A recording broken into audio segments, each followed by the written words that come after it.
Insects make for really good drawing exercises, and that is because of how strange they are visually. And perhaps one of the most interesting and alien-like creatures to draw is the grasshopper. Now, learning how to draw a grasshopper is really fun because on one hand we get to learn a variety of different shading techniques, drawing styles, and then on the other we get to explore how to integrate color, ultimately to create a very unique and realistic grasshopper drawing. So with that being said, hey guys, my name is Matt. Welcome to another video from Art in Context, where we explore various art related topics, and in today's tutorial we will be looking at how to draw a grasshopper. Now with that being said, let's get into it. Now the way in which we're going to start our grasshopper drawing is to start by drawing the basic form of the grasshopper. So we want to start with a very light grasshopper sketch. We do this by drawing the general shape of the head, the thorax, the abdomen. So we really want to just basically establish these basic features first of our grasshopper. So first, establishing the general form and shape of the insect is going to help us later on as we refine the insect into a more realistic structure. The aim for the beginning is to work with both our pencil and eraser, slowly working out how the placement and scale of the three major aspects of the grasshopper fit together. So we do want to make sure that we understand that the head, the thorax, and the abdomen are these three main sections that kind of fit together. We will find that the middle thorax section is smaller in size to that of the head of the grasshopper. However, the abdomen will be the longest section of the grasshopper's body, which will contextualize how the back legs and the wings are placed onto the grasshopper. Now we will find that the thorax can be quite squarish, as it has this quality of folding over the grasshopper as if the grasshopper has an armor plate on top of its back. The abdomen has a torpedo-like structure that becomes pointed near the end. So what we want to do now is basically, once we have established these general shapes of our grasshopper, we're going to start refining our grasshopper sketch with some more refined line work, and this is where we start to tweak it and make a more realistic representation of our grasshopper. So as we continue with our grasshopper drawing, we will carry on using our eraser and pencil, but we will now proceed to tweak and change the drawing by defining the features of the grasshopper a little bit more distinctly. So starting with the head, we want to work our way through the grasshopper, slowly refining the grasshopper sketch and adding in more detail. A good suggestion is to look at a diagrammatical representation of a grasshopper. These can be really helpful in terms of understanding placement of features and kind of how they fit together seamlessly. But as we continue and move from the head to the back of the abdomen, you want to consider how large the eye is placed in the head, or how many spiracles are in the abdomen. So you just want to make sure you're taking your time with each section, slowly working with your eraser and pencil to capture the details as best you can. Now for the front two set of legs, both attached to the thorax and are smaller than the hind femurs of the grasshopper. The hind femurs are placed more within the higher abdomen section and are significantly larger. Now the front legs are also spread out in a lateral fashion, which gives the grasshopper stability. So the hind legs move along the abdomen in a parallel fashion where they arch upwards and then downward. The hind femurs of the grasshopper also have this symmetrical pattern that run along the leg of the grasshopper, so they can be drawn like a zebra crossing that flows through the femur of the grasshopper. Again, we just want to make sure that we keep that pattern very symmetrical, as this is very unique to the grasshopper's leg. As we move on, the abdomen of the grasshopper also has various spiracles that create a rib-like aesthetic in the grasshopper's abdomen, and basically there are two rows of these spiracles, one that lies on top of the abdomen and then there's a set that runs underneath the abdomen. So as we move on, another thing to pay attention to are the wings, and the wings of the grasshopper basically sprout from that shield-like or armor-like feature of the grasshopper that forms on the top of the grasshopper. So this is called the prothorax, and the wings will form from this components of the grasshopper and fall flat on top of the grasshopper's abdomen. Again, when we draw in these features, this is why it's good to consider looking at a diagrammatical drawing or reference of a grasshopper, and this way you can understand these various terms in terms of how we place them together. The wings will also have this very unique aesthetic, and it's kind of something that resembles a cracked glass on their surface. So this is going to give them a very unique web-like wing look that is associated and unique to the grasshopper. This can be drawn by creating cracked lines that run along the flow of the wings, giving it a natural insect type of wing formation. Again, you can keep those lines quite sporadic, so you don't necessarily need to follow a particular pattern, but we do just want to make sure that as we're drawing these cracked lines that they flow along that horizontal formation of the wing.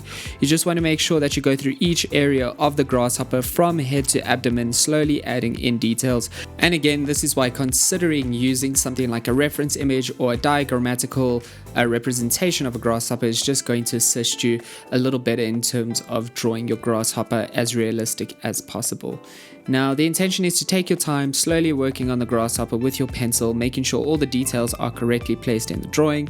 You also want to make sure that all the details make sense in terms of how they are placed alongside one another.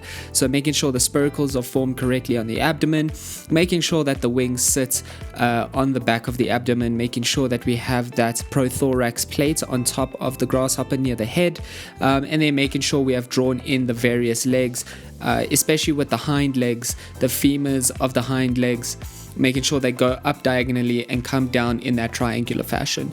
Now, once we have done that, we're actually going to transition into adding some color to our grasshopper drawing. Now we can begin with the head once our grasshopper sketch is complete, whereby we start to add some light green pencil shading to the head area.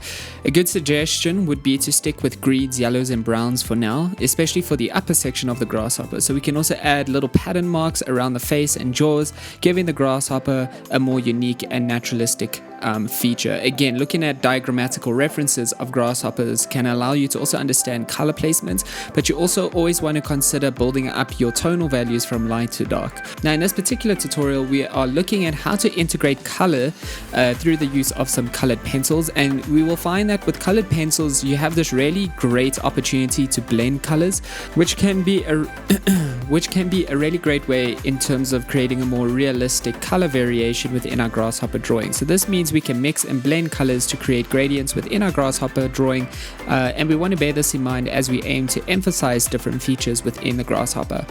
Now, we also want to consider how the grasshopper gains dimension by the use of shading with colored pencils.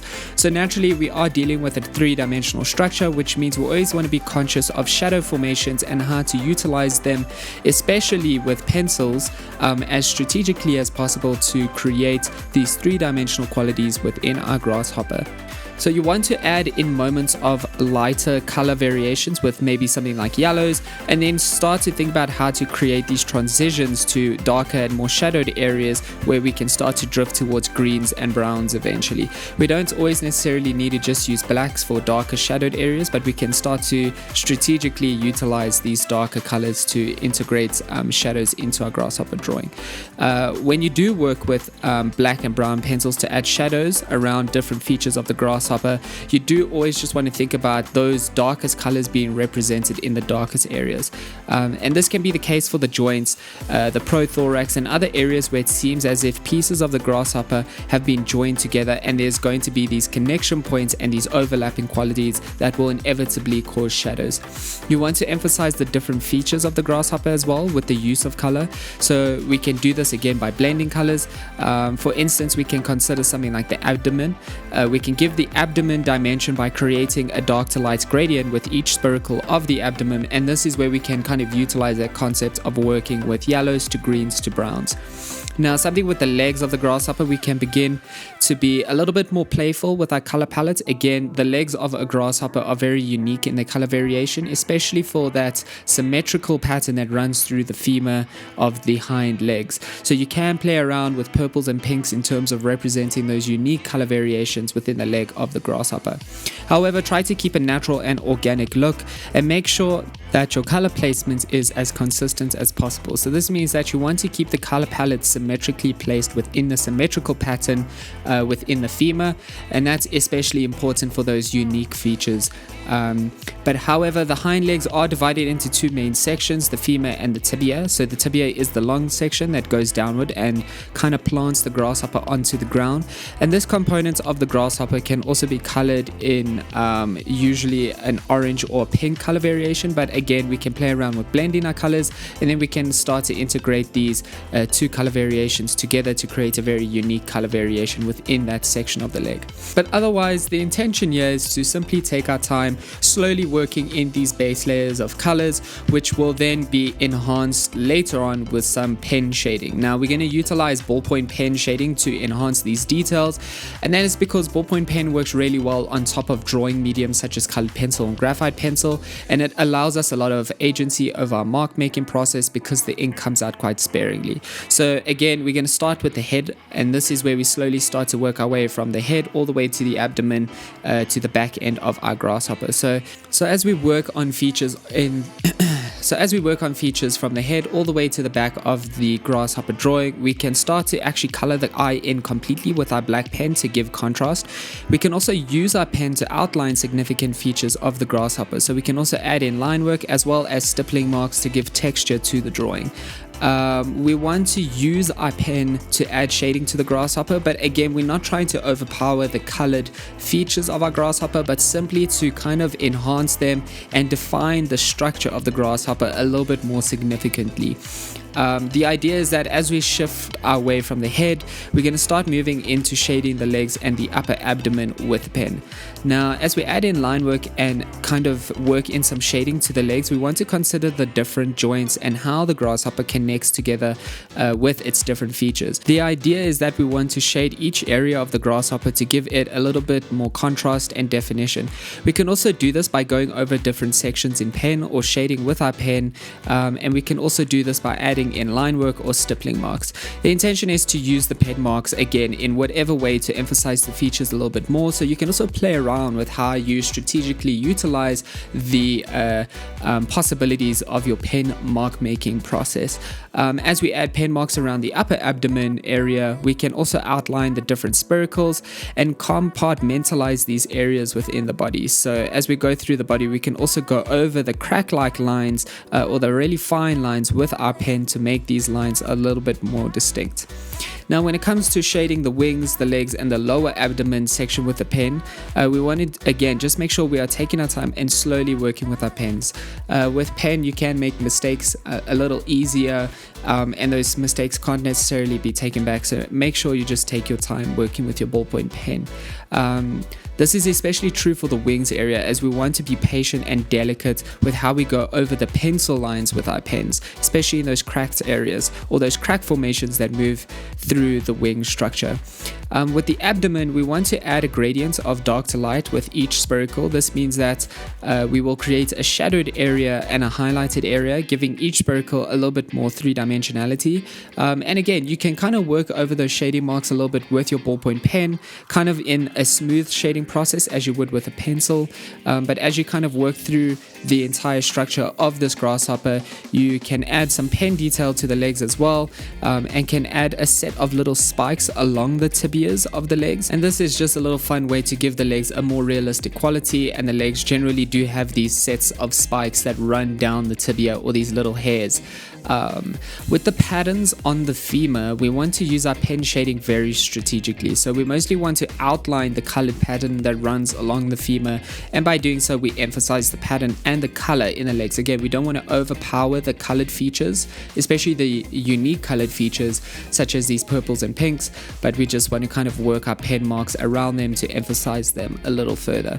You can also add in little scuffs and spots within the abdomen, which are indicative of texture and roughness in the grasshopper's body, and this suggests that it has been active and interacted with the environment. You can play around again with your pen making process in terms of giving your grasshopper some unique detailing. But otherwise, take your time with your pen shading detailing within your grasshopper drawing. Try to work on it for a while, slowly going through each aspect of the grasshopper, and try to see how you can add in pen marks that help to accentuate different features all the way from the head all the way to the back end of our grasshopper drawing. Now, before we kind of come to the end of our grasshopper drawing, remember the wings are a transparent or translucent feature within our grasshopper, and that means it affects the abdomen beneath it. So when we do color in the abdomen, we do want to be conscious of how those details will become slightly lighter due to the transparent quality of the wings kind of dissipating the color values a little bit as we can see the abdomen through the wings. And then naturally we can also give those wings a little bit of a lighter gray hue, but we just want to make sure we work in those fine lines, those crack lines within the wings of our grasshopper. Now we're going to move on to the last detailing of our grasshopper drawing, and this is where we add in a shadow to our grasshopper. Now a way to just further contextualize the actual grasshopper drawing is to basically establish a shadow that falls beneath the grasshopper and kind of defines it on a flat plane. So this kind of just positions and grounds the actual grasshopper. So the idea here is that we basically want to work in this very simplistic or vague type of shape that represents the general shape of the grasshopper. So we don't necessarily need to draw a perfect shadow version of the grasshopper, but we can kind of work with the connection points, or any point that is touching the ground where the grasshopper's legs touch the ground. We can create shadow points that connect to those areas. You do want to make sure you keep in mind that shadow is representing the grasshopper above it. So this means that there will be a distortion in the width of the shadow because of the grasshopper being seen from a side point of view.